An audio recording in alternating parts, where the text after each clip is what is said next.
I'm bored. Let's debunk some nonsense. All right, so we haven't done this in a while, but we're actually going to watch a video from HeelVsBabyface. Now, this says, Mary Sue meltdown as they seethe over Nerdrotic and the critical drinker. It seems to be these guys now are grifting off of each other's grifting. So it's like grift inception. So let's see what HeelVsBabyface has to say about Nerdrotic and critical drinker in the Mary Sue article. I'm actually very curious to see what this human garbage disposal has to say about all this. There is a lot of discussion about Starfleet Academy, and it's not good for the show, FYI. But the mainstream media have been trying their best to glaze it as much as possible, giving it all the high scores that they could possibly give. However, yeah, because there's no world where people would actually like it. There's no world where that exists. So it has to be fake. Can't be real. I like the show. A lot of people that I stream with like the show, but I guess we're all lying for no reason whatsoever. We're just lying. It couldn't be that you guys are doing it. That couldn't be the case. It has to be us. We have to be the ones doing it because we like it.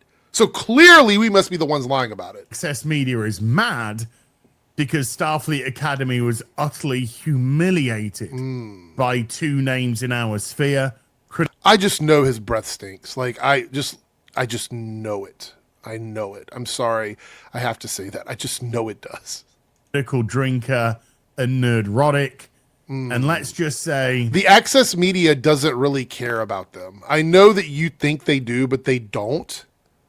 They don't. And all of these like low-level outlets, these low-level outlets out there that are talking about them, it's not the same thing as like Deadline and Hollywood Reporter and stuff like that.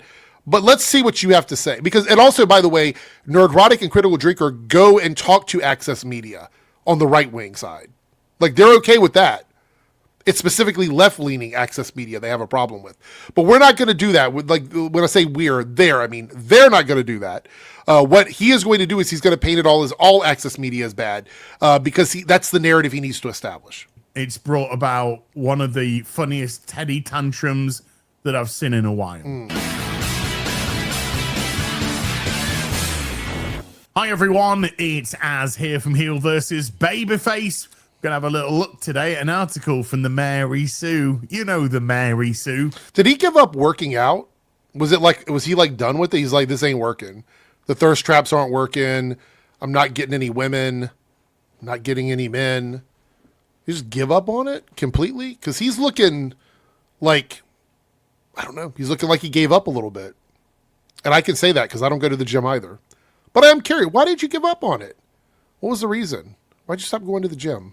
The Mary Sue, who once had an interview with Leslie Headland, of course, where they tried to just wave off the fact that in the Acolyte show, they decided to put a character, Ki-Adi-Mundi, who wasn't even alive at the time. Okay. Is that all you got? Is that it? Oh, it's just the haters. You see, because the Mary Sue, they're proper Star Wars fans. You don't have to be proper fans of anything. I know this is going to come as a shock to you, because your brain or the flesh around your brain is very thick. But people that make articles for magazines aren't fans of everything. They don't know everything about everything as a reporter. They report on stuff. I know it's a surprise that they do interviews with people on subjects they may not know 100% because it's all fun, space, sci-fi, superhero stuff at the end of the day. But I guess if that's your standard that makes you feel better, since you're talking about coping, if that makes you feel better, then by all means, use it as your pacifier and run with it. If you know what I mean. Yeah, they just Access Media that will say and do anything that would just get them interviews and the potential to sit in front of a... Yeah, because they're trying to talk to people to get people to come to their websites and their art. Like, I get it. You don't have to sell me on this idea that websites want to talk to people relevant in fandoms because they want people to come to their websites. You don't have to sell me on that. I understand it. Maybe the people that watch you are too stupid to understand that, but I get it. That's the reason why I don't look at those articles and pedantically go through them word for word to try and find gotchas, because I understand that it's media, it's articles, right? I don't know why you guys are obsessed with them. You seem to think it's somehow reflective of everything that you watch and everything that you consume, but it's not. It's for promotional reasons. But let's continue. A writer or a cast member or something like that to make them personally feel important because their lives are empty, vacuous, and they know nothing. Interesting that you say that, because you talk about the same thing they do. You run in the same circles as them. The only difference between the two of you is that they actually have a legitimate job reporting on this stuff, and you peddle slop. That's the difference. Like, essentially, you guys do the same stuff. Theirs is legitimate and yours is slop. So, I mean, if you're looking at it from that perspective, I would probably listen to them talk to the actors, because that would give me an idea of what I have coming on the show or movie, and I could make up my own mind about whether or not I want to see it. But you benefit from the people watching your content not engaging with the stuff. So that way, everything that they get in regards to Star Wars, Star Trek, Marvel, DC is funneled through you instead of through them. Because that's the only way that you can keep this going, is by getting people to stop watching that stuff and listen to you. The reporters are not trying to replace the media. Their incentive is money. And that's an easy thing to understand. But your incentives are bigger than that. Your incentives require you to do things that they don't have to do in order to stay afloat. One of those things is be a piece of shit outrage grifter. They don't have to do that. And if anybody is empty inside, well, it's probably not you, because you don't look like you're empty at all. And we'll leave it at that. Those dude bros mad at Starfleet Academy aren't actually Star Trek fans. Yeah. It's really interesting, because this is what you just said about all of them. You just said they're not real fans. So I'm curious to see, like, how you handle this. Are you going to call them out for saying this when you just said the same thing? With the only proof being that the reporter didn't know about one character from the franchise? That was it? That's your gotcha? Let's keep going. Says the writer Rachel Leishman, who I believe has been utterly humiliated by Critical Drinker and Nerdrotic in the past, but well, it's not a high bar, honestly, right? Those two guys are idiots. They're idiots. And I have a Critical Drinker video coming out later this week about Kathleen Kennedy that's going to be quite tasty. So I suggest, if you're new to the channel, hit subscribe, turn on notifications, because when you see what I have to say about Critical Drinker, I think you're going to enjoy it quite a bit. It's going to be quite a fun video. We'll leave it at that. There we go. Don't worry about any of that. I'm sure none of this is personal. Now, this came out yesterday. It's got a massive... I mean, isn't what you're doing personal? You're friends with them. So your reason for responding to this is because you have a personal relationship with them. Well, it must be something personal because they're talking about Critical Drinker and Nerdrotic, but then you're over here going, I'm responding to this about them because I know them both personally. Therefore, it is actually personal with you. Provably personal with you. Not speculation. It actually is personal. Let's continue. 2 comments. Steady on there, everybody. Let's keep this discussion orderly now. One at a time, please. Time and time again, we're confronted with, inverted commas, fans of something who continue to miss the lessons within the media they're consuming. Maybe because they're not consuming the media. Maybe because they're watching it. Oh, it's a semantic argument. I see what you're saying. You're not consuming the food, you're eating it. You're just eating the food. No, you're consuming. No, I'm eating the food. I'm tasting the food. I'm not consuming it. It's going into my mouth and I'm swallowing it, but I'm not actually consuming it. You see, it's a semantics game. They're listening. They're taking on board what's being said. Maybe they're doing that and not a consumer. You're just mad because you guys have tried to turn the word consumer into a pejorative, and when you see it, it triggers you, just like it did in this article, which is pretty funny, actually. We've seen it with Star Wars, our superhero stories, and it has become an increasing problem within Star Trek, inverted commas, fans.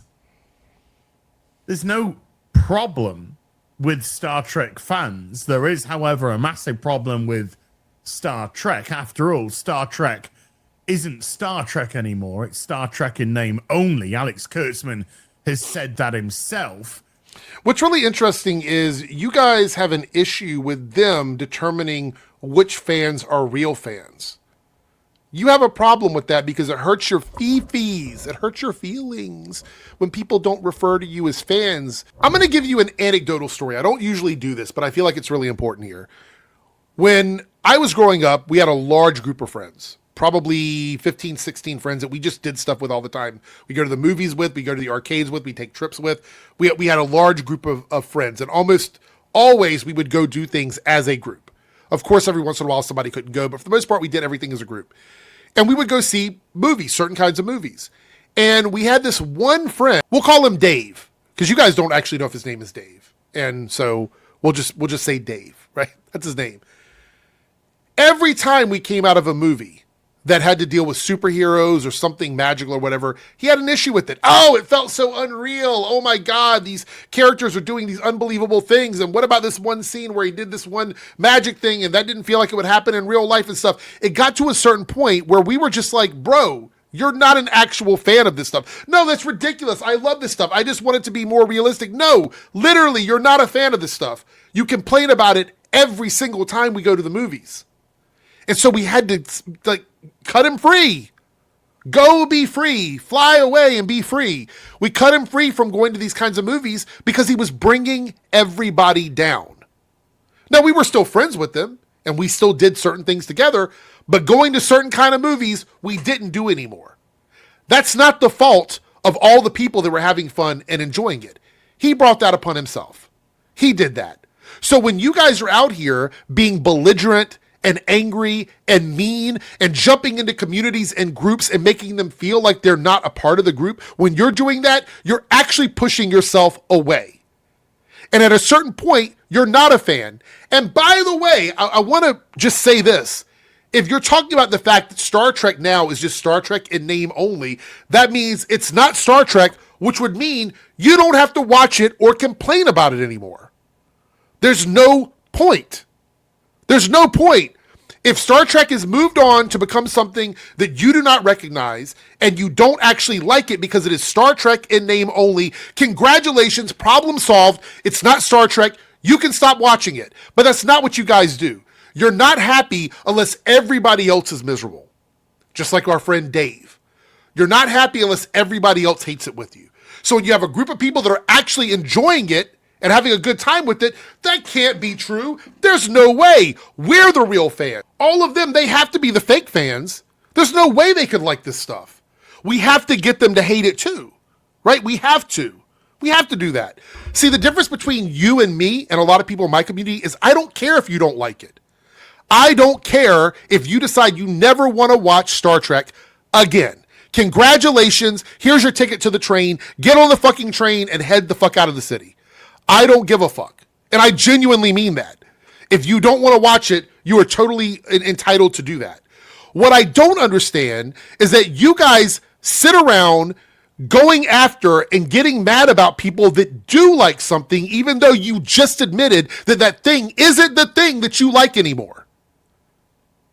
That is an emotional that's an emotional issue. It's an emotional problem.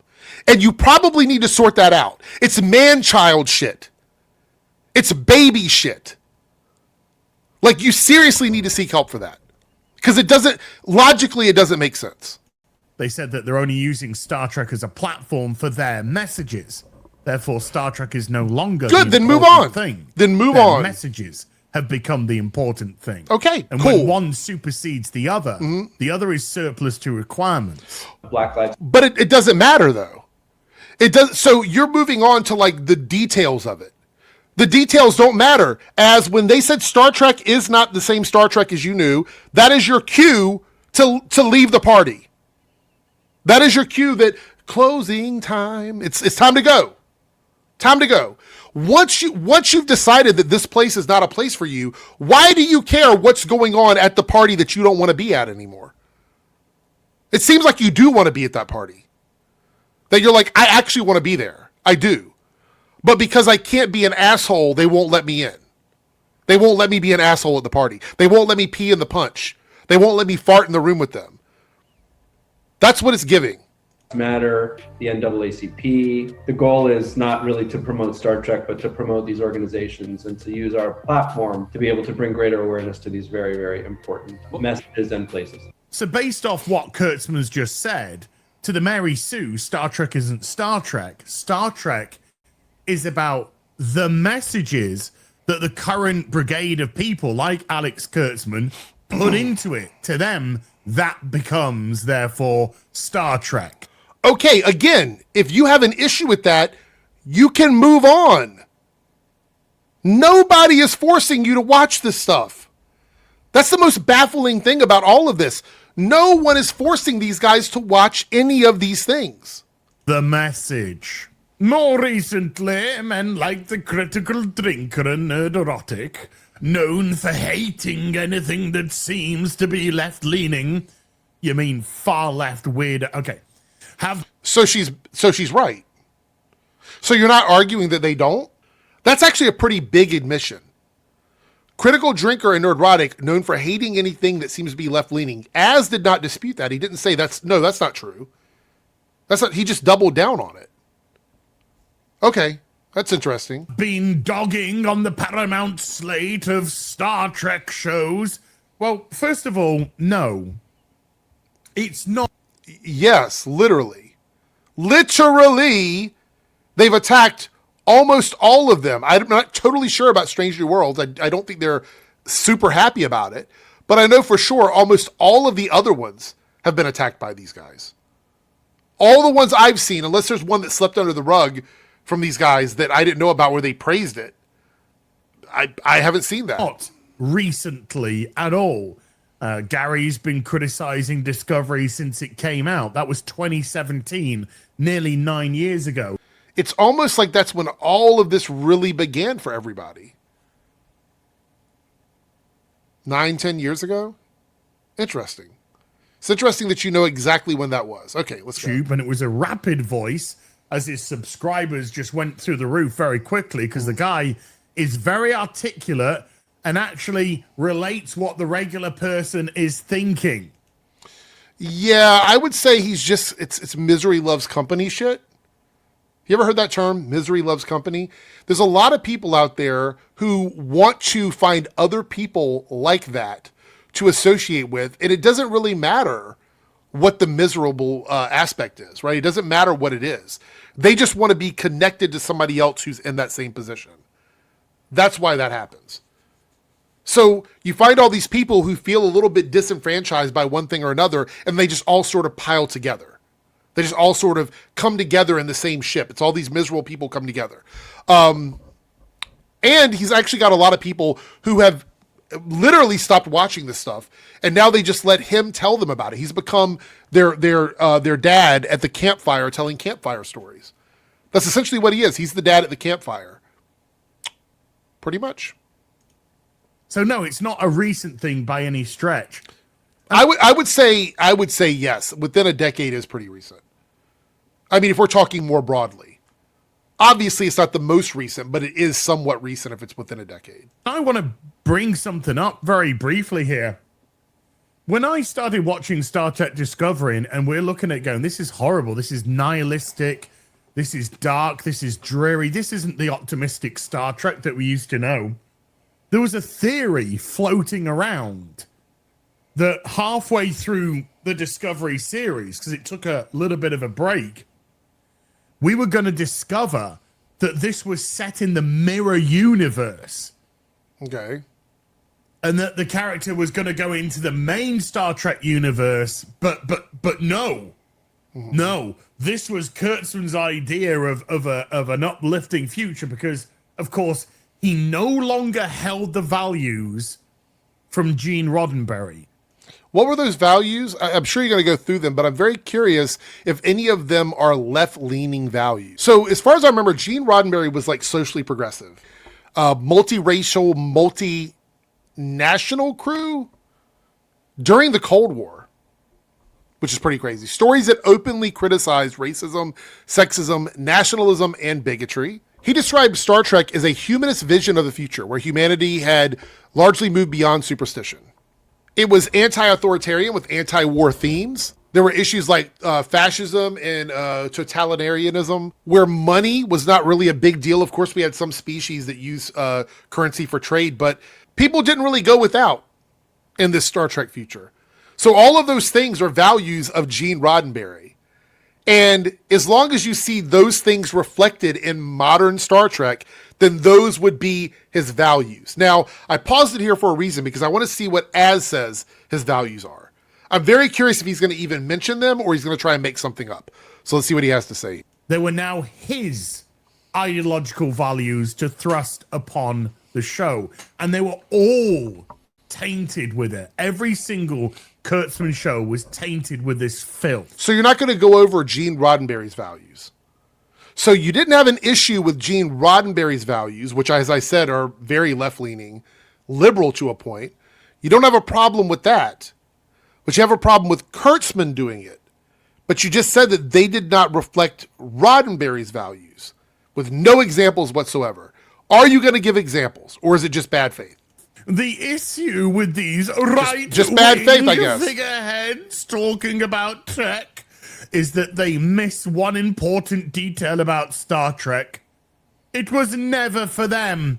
Okay, so we're dealing with the absolutely brain dead, low IQ. It was never meant for you. Because these fucking idiots don't actually have a genuine argument. You see, Gene Roddenberry was about equality. That's why his Star Trek bridge was made up of a black female, was made up of a Russian. Sounds very DEI to me.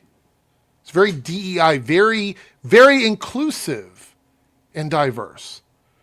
Okay, does that reflect the values of Critical Drinker Nerdrotic and HeelVsBabyface? Not so much. You're not selling me here, Az. You're not selling me on it, but at least you're trying to dive into what Gene Roddenberry stood for. So I'm going to let you cook a little bit longer. Cold War. This wasn't about far left ideology.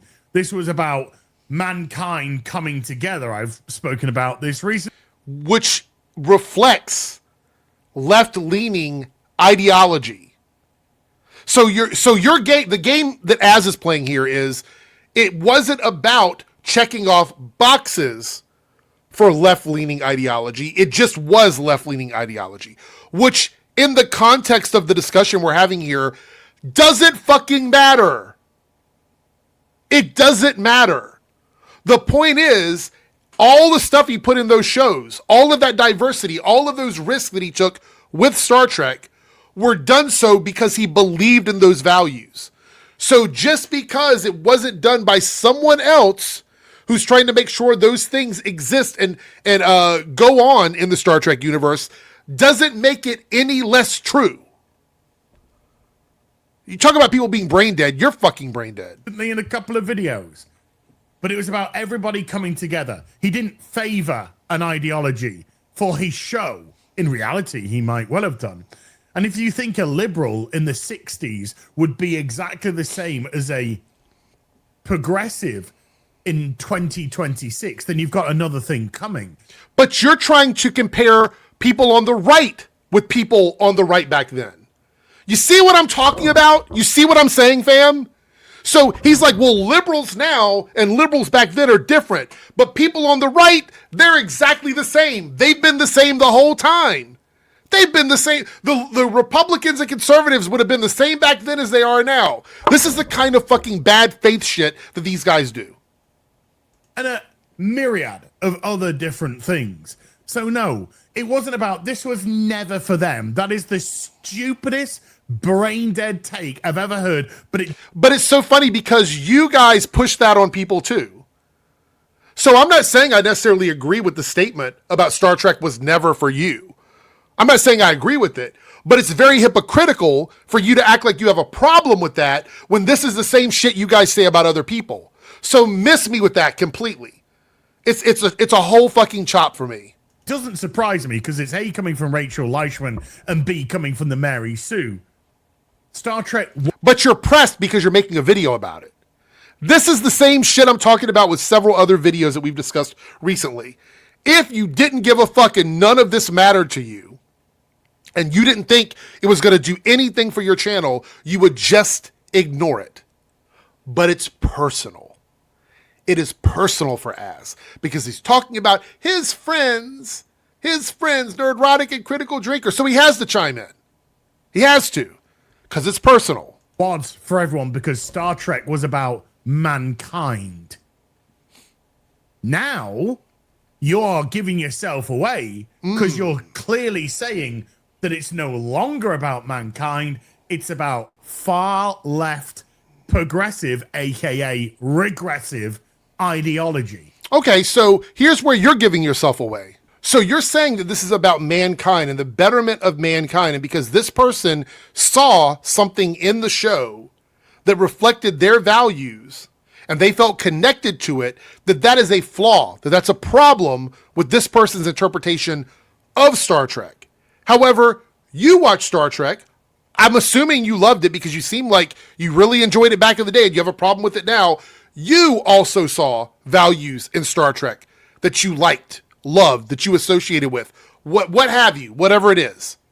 And that you both walked away from the show feeling like it was something that reflected who you are as a person. And now Rachel here says that current Star Trek continues that concept of inclusivity, diversity, all of these things. And now suddenly you feel like that doesn't represent you as a person. So what changed about you? What changed about you that back then the concept of bettering mankind by showing multinationalism, showing inclusivity, showing diversity, showing all of these things, fighting back against fascism, all of these things, what changed about you that now does not reflect itself in current Star Trek where they are putting that in the forefront? Because Star Trek didn't change in that regard. Now, you can dislike the new characters.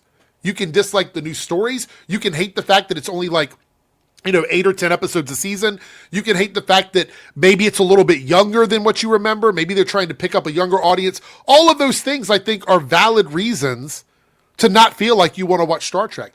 But to insist that Star Trek somehow changed in value magically, that now because it still pushes those same concepts, that now it's a problem and back then it wasn't because of the fact that we had a big gap of time where there was no Star Trek. We had a big gap of time where that wasn't happening. Something changed and it wasn't the core values of Star Trek. That's not what changed. So you need to look within yourself as you told on yourself there. From the start of Star Trek, way back when, the series set out to do one thing: change the world. And that it did. It did. It really, truly did. Because scientists used to say the technology that they use on Star Trek and try to make it what it is. Touch screens today are because of the next generation. Anyway, moving on. It made history for its inclusivity, including being the first interracial kiss on television in Plato's Stepchildren. Once again, displaying incredible ignorance, it wasn't the first interracial kiss on television. That had been done in the 1950s. There were other examples as well in America, at least another one in, I think, 64 or 62. And then in the UK on television, there had been interracial kisses before here. All right, so let's talk about this. The first interracial kiss. There's a reason why this is listed as the first. Though technically, like Az is saying, there were other times where interracial kisses happened, but it wasn't the same or at the same level as this. So this kiss happened in 1968, November of 1968. If I remember correctly. I could be wrong about the month, but I know it was 1968. It happened the same year that Martin Luther King Jr. was assassinated. It was only a year after they got rid of laws banning interracial marriages. That's right. That's right, everyone. When this kiss aired, we were about a year out from interracial marriages being illegal. Southern TV stations threatened that they were not going to air the episode. They almost refused to do it. 20% of Americans at that time did not approve of interracial marriage and interracial relationships. Gene Roddenberry had to sabotage this whole situation by saying he was going to change it just to make sure that the episode actually went to air. So there's a lot of significant context behind this kiss that Az is leaving out here. So yes, in this article, they also do not explain why it was so important and so memorable that that kiss actually happened. But the truth is, it was a lot bigger than just a kiss on television between a white person and a black person. There was a lot of other things going on at that time that made it very culturally important. So it still stands as being an important moment on television, even if you subtract the fact that it was the first interracial kiss. Even if you want to argue that, it's still a very important time in television. So let's continue with this video and see what else he has to say. Even though it wasn't something that was wildly common on television, it had been done before. Wildly common. Literally never happened on primetime television. Literally never. He's downplaying it because he's got a narrative. Let's see where he takes it. And literal seconds of research would allow you to know that. But you're too... Well, no, it's the fact that if you look it up, sometimes it's listed as the first and sometimes it's disputed like you just did. But that really comes down to like the actual context and how you interpret that context. It was the first interracial kiss on primetime USA television, to be more specific. But let's continue to be pedantic because really you don't have a lot to go on here. So let's let you go. Let's let you continue. Bone idol. And B, you want it to push your narrative. No, you're the one pushing a narrative. You didn't bother to do your research. Again, I just gave you a bunch of reasons why it's culturally relevant at the time that it came out. But you didn't do your research, as you could have gone on Google and typed in, why was this first interracial kiss, why is this so hotly disputed, and what is the reason why it was culturally relevant? You could have done that. But you didn't, because you have a narrative to push. When you start to do things like this, your disingenuous nature Oh, comes shut the across, fuck! Shut the fuck up! This is what you guys do. You are literally part of podcasts that push propaganda. So shut the fuck up with this virtue signaling nonsense. Shut the fuck up. The whole article, mind you, and you can't be taken seriously, which is pretty. This is the guy that got popular for screaming pronouns, trying to chastise someone about being taken seriously. You're a fucking clown. Literally, you're a clown. Pretty much the way to sum up mainstream media throughout the course of the last 15 years or so, as they've gravitated away trying to actually be truthful to their audience. This is not mainstream media. You are using this article, this editorial piece from someone, and trying to say this is pushing something on mainstream media, which, by the way, if somebody wanted to look this up, they could, but you would never say this about Geeks and Gamers website. You would never say this about Fandom Pulse or any of these other garbage sites.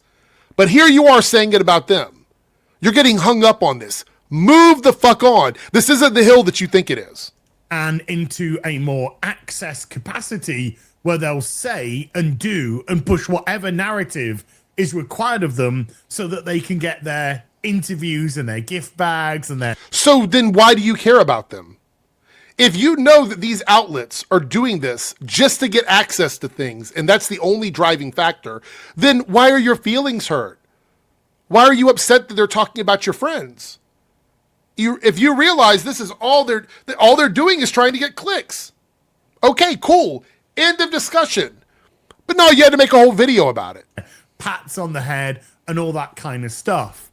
So when people actually want authenticity, truth, honesty, then they go to people like Critical Drinker, Nerdrotic. That is laughable. That's comedy. If you have been on my channel for any amount of time, maybe you're brand new. If you are, subscribe to the channel. If you're brand new, you're not really, you don't know exactly what I do here. I debunk these dumb fucks pretty much weekly, sometimes daily, depending on the mood I'm in.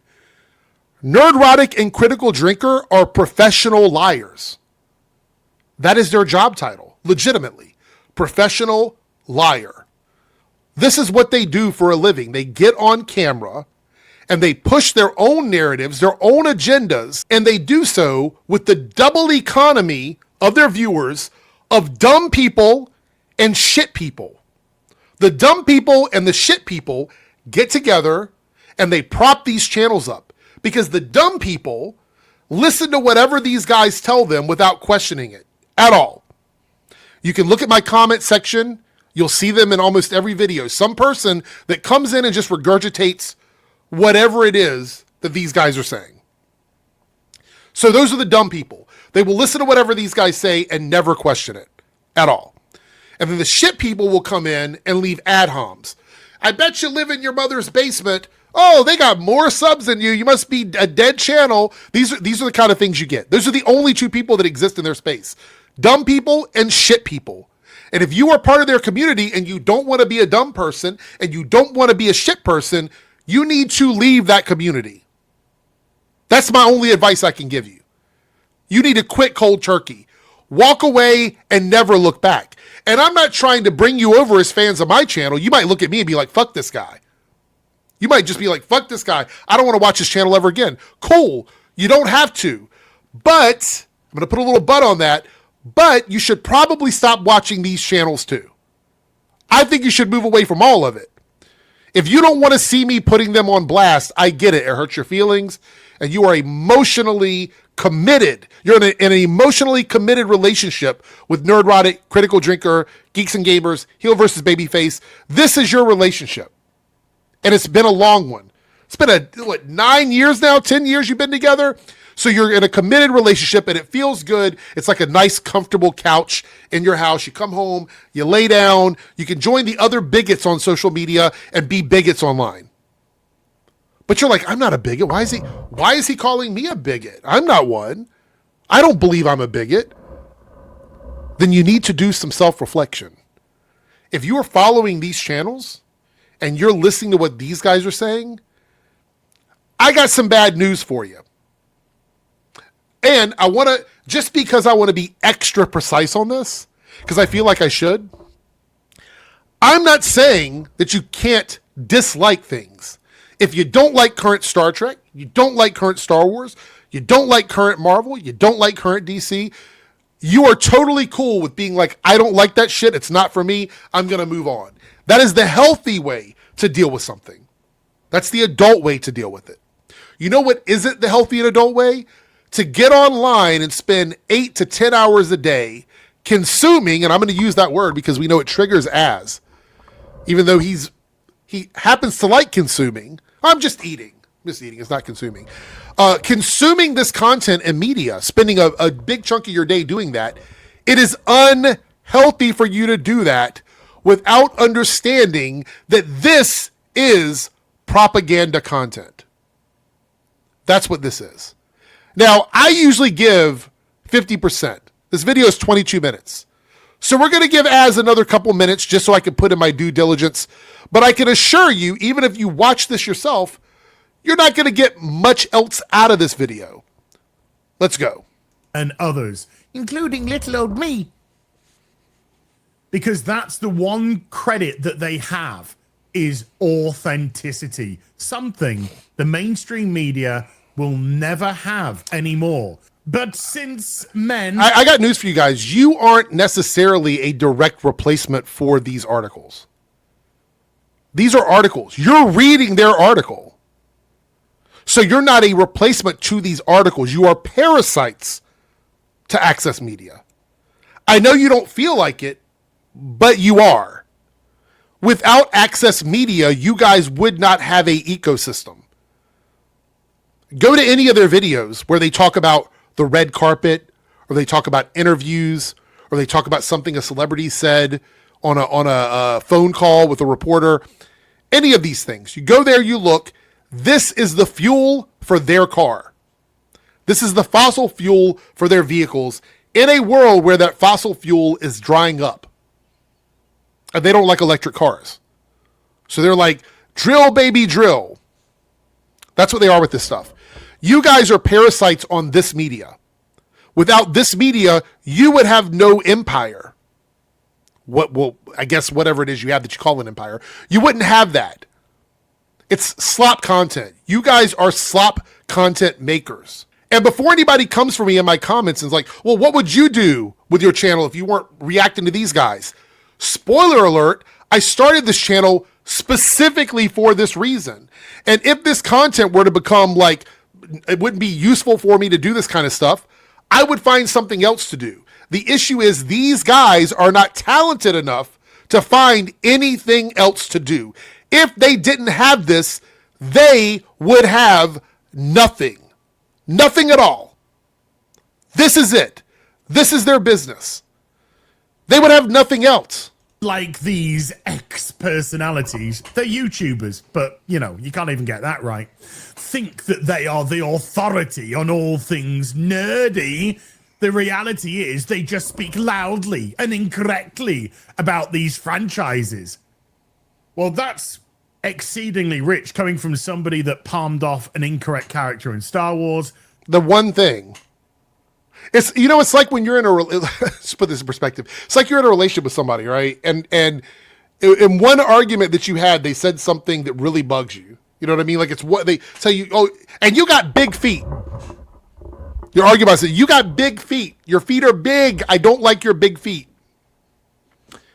And then you make up the next day. And they're like, oh, I'm sorry. I didn't mean to say that. I didn't mean to hurt your feelings or whatever. But in the back of your mind, you're always like, they called my feet big and said they didn't like them. So then every argument after that, they bring up the fact that you said something about their feet. You can't get over it. This is his one thing. This is his big feet thing. He just keeps going back to it. Remember that one time? That one time? But then these are the same guys that would argue that stuff they said in the past doesn't always count either. That's how it is with them. From somebody that couldn't even get stuff right in this article multiple times. You see, they don't... Well, you only pointed out one thing, and it was debatable, which is the first interracial kiss, because they didn't specify exactly what they meant by that statement. But that's a very common misconception. That's something that a lot of people say when they're trying to shorthand what it is and what it means. That's the only thing that you've actually, quote unquote, checked them on. And even then, it's a very thin check. Decide who's the authority on something. Do you know who does decide? An audience.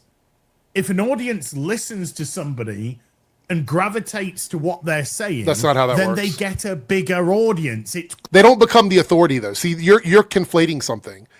They're not the authority because they have a large audience. That is a dumb statement. That is a dumb statement. You can have a channel with 100 subs with somebody who is always factually accurate about everything under the sun, and they just don't have a large audience. They would still be what I consider the authority on it if they have the credentials to actually back those things up. Critical Drinker has written dog shit media. His pilot movie, whatever the fuck you want to call it, is shit. Nerdrotic has never made anything at all remotely close to the stuff that he criticizes. You don't become an expert in the field of something without having some sort of, action under your belt that makes you credible in that way. That's how you become authority on it. It is who you are. Now, you could argue maybe Nerdrotic would be somewhere at the top when it comes to comic book stuff because he does sort of dive into the comic book world. He had his own shop and stuff. You could maybe make that argument. Maybe. I wouldn't totally agree with it, but you can make that argument. At the very least, he had a comic book shop. But outside of that, he doesn't work in Hollywood. He's not a writer in Hollywood. He's not a director in Hollywood. He's not a producer in Hollywood. He's not even an actor in Hollywood. He's just somebody sitting on camera doing what all of us are doing. He's not an authority on anything. But you guys look up to him that way. And you would totally suck his dick. You totally would, if you could, if you thought it would pay off for you. Crazy that. It's insane. And that's because normally the people are making sense. They're connecting with their audience. They are saying things which This argument that the only reason people have followings is because, like, and I want to make it very clear. This is his argument, right? Let's run this back so I can frame this for you guys in a way that makes sense to everybody out there. The person writing this article said that they speak like they are the authority on all things nerdy. And as his rebuttal to that is because they have a large audience, that makes them the authority and that people gravitate towards them because the things they say make sense. Do we have to go through and look at social media and personalities on social media and the popularity of those people on social media and try and determine if the reason why they got popular is because what they say makes sense? So people with millions and hundreds of millions of followers, they made sense. They're good people. They know what they're talking about, and therefore that's why they have so many subs. This is the argument that Az is making, because that's specifically what he's arguing against here in this article. So you could be like, well, that's not actually what he's saying. Well, then, if that's not what he's saying, then what is he arguing against? What is he arguing against if he's not arguing against her term authority here? That's what he's doing.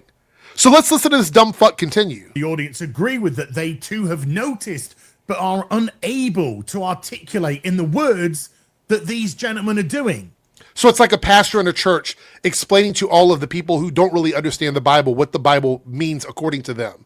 That still doesn't make them the authority on anything. Doesn't make them the experts on anything. Because they're very good orators. That doesn't make them the That's expert the or the truth of authority. matter. Nobody wants to... So your argument is that they get to do what they do because they say things that people want to hear. They're saying things to people who are too stupid to say it that way, and that makes their popularity valid. It makes their opinions valid. And so everybody listens to them for that. I would argue that, okay, I would say that he's probably right about some of that in the sense that people just listen to these guys say whatever it is they say, but that's not a good thing, bro. It's not a good thing that you have people with large channels who take their opinion and push that opinion on their viewers. And they are pushing this opinion on their viewers. They are. They have created a parasocial emotional connection to their audience, which is absolutely unhealthy. It's just as unhealthy as people who follow celebrities with stan accounts and shill accounts, where they look up to them and they don't believe they can't do anything that makes them look bad in the eyes of the people that follow them. And that's the kind of relationship these guys have with a lot of their audience. It's not healthy, and it's actually kind of gross. Come to the Mary fucking Sue for shit. Well, unless it's toilet paper. Because you have nothing to say. Everybody knows. Well, then what are you that responding you're bought to? and paid for shill media. So if everybody knows it's bought and paid for shill media, then why the fuck are you responding to it? Why are you responding to it? This is the kind of dumb shit I'm talking about. If you're saying that their reputation is that bad, then you responding to them only validates what they're saying because you are so upset about them talking about your friend that you felt the need to go on the front lines for them, just like you do for all of these other fuckers that surround you. You have to be the person in the front screaming and hollering and being the clown for them. Bro, credibility. You're laughable. You can't even get basic things right in this article, like the first interracial kiss, because you don't want that to break your narrative. How does that really break a narrative? Let's be clear. Let's run that back. How does that break a narrative? You've already argued that there's some very obscure things that happened interracially in other places during that time. But does any of that really matter? Ultimately, yeah, I would love if she would have gone into more detail about why. The first interracial kiss on primetime television in the USA. I wish she would have taken that extra step. But even if you add that on at the end, that would not change your opinion of what she's saying. So what you're doing is you're trying to create a gotcha here in order to make your stance more credible. That's what you're doing. You're like, look, she's not credible because she didn't go an extra 3 words in this statement. And so therefore it invalidates everything else she's done in this article. That is painting a narrative. That is creating your own narrative in that situation. Argue against the core of what she's saying. Please steel man her stance on this because you've yet to do it in this video. So you're disingenuous. You're liars. You're a liar. So it's the audiences who decide who they're going to listen to, who they... But that doesn't make them the authority. That doesn't make them the authority, bro. trust, who they think is a more reliable source of information. So, in other words, you're arguing on behalf of ignorance, right? I mean, how else can I take that? Let me think about this for a second. So as long as the audience believes the person, it doesn't matter if that person is actually telling the truth. It just matters that the audience believes them. Because outside of that, I don't see what your position is on this. You're calling her and media a liar, but you've yet to substantiate how Critical Drinker and Nerdrotic are actually truth tellers. Yeah, they can certainly give their opinion on stuff, but an opinion is just that. It's an opinion. And that opinion can resonate through other people. That's true, but that doesn't make it fact, and it doesn't make it the authority. It just makes them popular. And popularity doesn't equal right. It doesn't equal correct. And you're never going to believe this, but it's not the Mary Sue. Shocker. Look, you can use your money to buy every Star Trek toy out there. Maybe if you did a little bit of history into Gary and what he used to do for a living and the comic store and all of that. But again, it's just jealousy. So this person is jealous that Gary has toys? Are you going to just ad hom, or are you going to actually give more than that? Because she can't afford a fucking prawn sandwich. Oh, it's just an ad hom. Okay. Doesn't mean you understand what this series is saying to you. And now with the new series, Star Trek Starfleet Academy, we've seen an uptick in their lack of understanding of what Gene Roddenberry sought out to do with Star Trek. This just pure projection, pure bullshit, pure okay, go bollocks. Ahead. Explain. Because Kurtzman himself has already said it's no longer about Star Trek. It's about using Star Trek to push our messages. Therefore, Gene Roddenberry's vision has already been put to one side. Then you have a fork in the road. You have a fork in the road, which, by the way, I think we're going to end it here. We're over the halfway mark of the video. You have a fork in the road. And this is for anybody out there who has an issue with this. There's a fork in the road in front of you. One of them is I continue living my life ignoring something that isn't Star Trek to me anymore and loving all of the old things I love with Star Trek and being okay with that and being mentally and emotionally stable as an adult. That's one path. The other path is I'm emotionally and mentally damaged to the point where I have to sit around and hate and be miserable and upset and try and convince everybody else out there who's enjoying the new Star Trek stuff that it's bad and there's no way on earth they could actually like it because they should hate it because I hate it too and therefore they have to hate it as well. Those are the two paths. There's no other path. And I know people are going to be like, well, there is another. No, those are the only two. Those are the only two. Because if you are a healthy person, when you have your discourse, you say your piece and then you move on from it. And then you just move on. An unhealthy person will continue to engage in this in bad faith, bad criticism, bad intentions, unhealthy obsessions with things. If you don't believe that Star Trek is Star Trek to you anymore, then you should be able to leave it behind. You should be able to walk away from this new stuff. That's what a healthy person would do. And you say, well, I still love it and I want it to be this, but it's not that.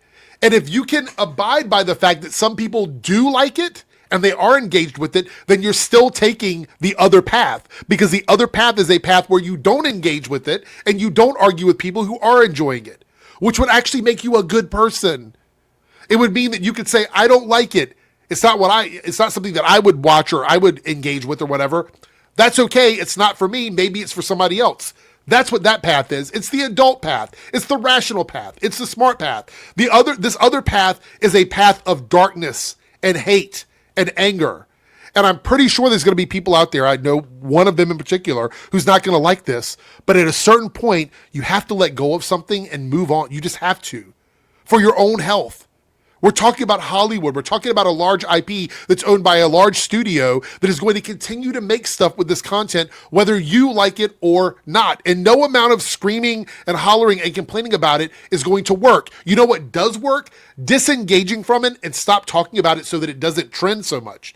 These guys are contributing to the online trendability of Star Trek Starfleet Academy by making videos about it. The same thing happened with Velma Season 1, which is why we got a Velma Season 2, because people were hate watching it, hate engaging with it. You are contributing to the problem that you are complaining about. And these guys here, as in all of these guys, they lie for a living. They are angry for a living. They're miserable for a living. And again, you don't have to like me, but just hear what I have to say. You do not have to be mad and upset all of the time about every TV show and movie that comes out. And if you continue to watch these guys, that is the rest of your existence until the day you die. That's the reality of it. They're going to keep going as long as they can. And you can hop off the ship at any point and take a boat to shore, or you can go down with the ship. That's entirely on you.